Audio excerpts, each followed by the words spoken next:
હા, શું તમારું નામ બેન? મારું નામ મિત્તલ છે અને આ મારા દાદી છે. 107 વર્ષની ઉંમર છે એમની.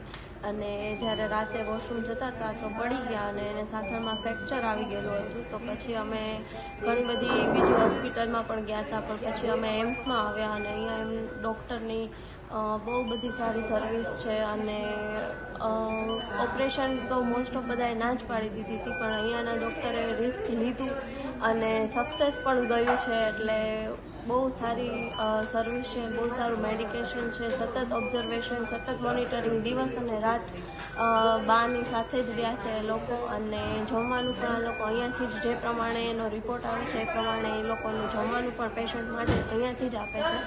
તો અને સ્ટાફ સતત મોનિટરિંગ કરે છે દિવસ અને રાત. કોઈ પણ પ્રોબ્લેમ હોય એ હંમેશા સાથે જ હોય છે.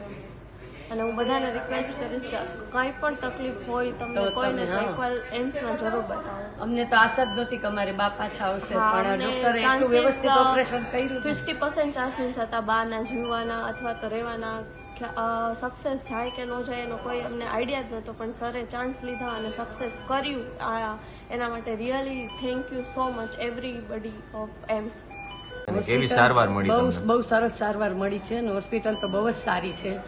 અમને તો એમ બહુ ગમ્યું, એમ કે ના સ્ટાફના માણસો બી એટલા સારા છે કે બધી બહુ કેર કરે છે બાની. એમ ઘણું બધું ધ્યાન રાખે છે, જમવાનું આ તે બધું એના ડાયટ પ્રમાણે આપે છે.